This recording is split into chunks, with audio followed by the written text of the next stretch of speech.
It was during the years after the end of World War II that Winnie was feeling most unhappy and saddened by the impact of war on her family.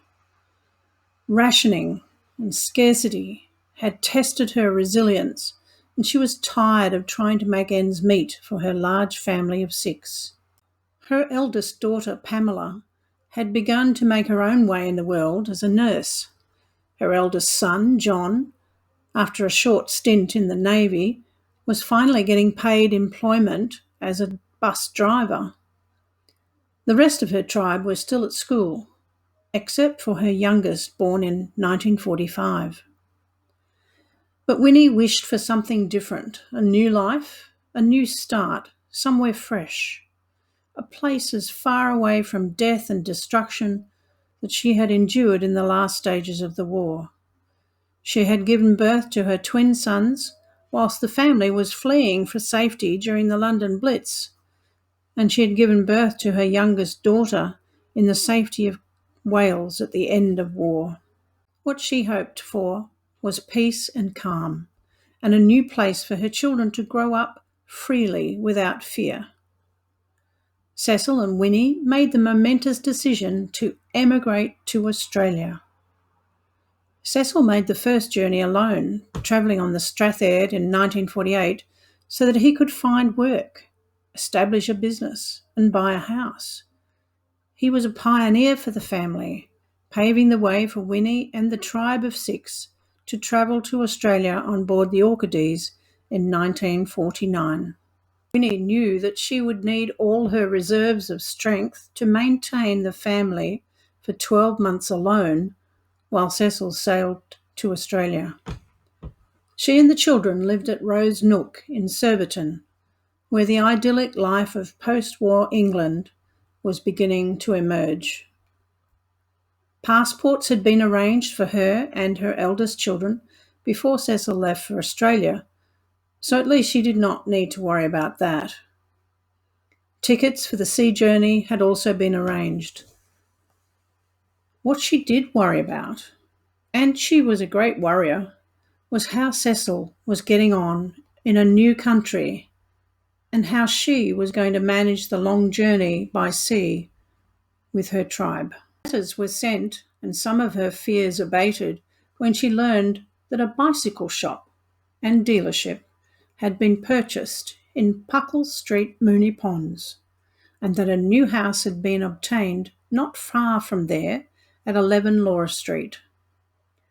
Winnie was bemused by the strange-sounding names of places in this foreign country and wrote back to ask questions about what their new home was like.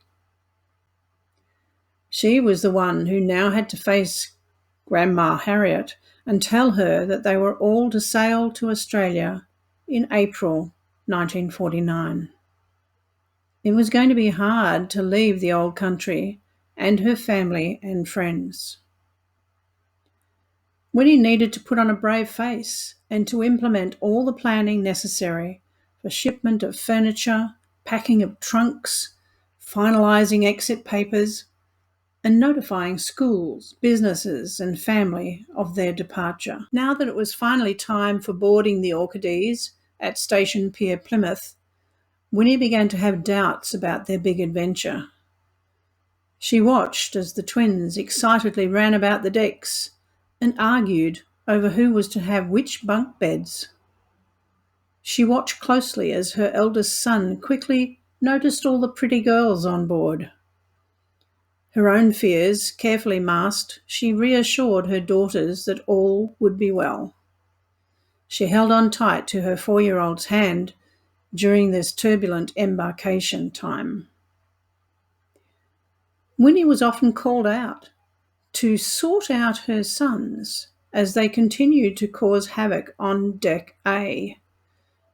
Thinking it fun to heave the deck chairs into the adult pool, the twins were continually being asked to exit the pool and return immediately to the children's area. She relied upon her 3 eldest children to look after the 3 younger ones, especially during the festivities on board for the crossing of the equator. Mealtimes were also a struggle as she attempted to round up the whole tribe to dine at their designated table at their designated time together. There was a moment of panic when her youngest child became lost in the crowd during the lifeboat drills. All was well, though, when she was found safe in the arms of a sailor who had rescued her. From that point on, all that her daughter wanted was a sailor of her own. A sailor doll was purchased as the next best thing. Arrival in Melbourne was a huge surprise for the entire tribe. The temperatures, the smells, the sights, and the milling of thousands of people was overwhelming. Winnie was desperately seeking Cecil and was anxious. Was he there to greet them? Cecil was indeed there at the dock to greet his family, and he had gone a step further and alerted the media to the arrival of his tribe. As soon as they had moved through customs, retrieved their luggage, and walked to a taxi, they were exhausted. The taxi was driven by Cecil, another of his ventures in making a new life in Melbourne. He quickly negotiated the bustling traffic from Station Pier to Moonee Ponds. 1 hour later, they arrived at the front door of their new home in Laura Street. And there to greet them was a journalist and a photographer from the Herald newspapers.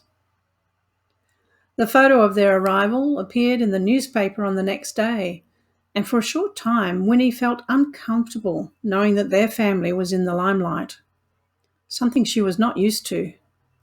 Cecil, on the other hand, was over the moon that he now had his family back with him once more. Together, they named the house Elsinore, the name given to a castle that had appeared in the play Hamlet, written by Shakespeare. Cecil always knew that his new home, on the other side of the continent, would be their castle.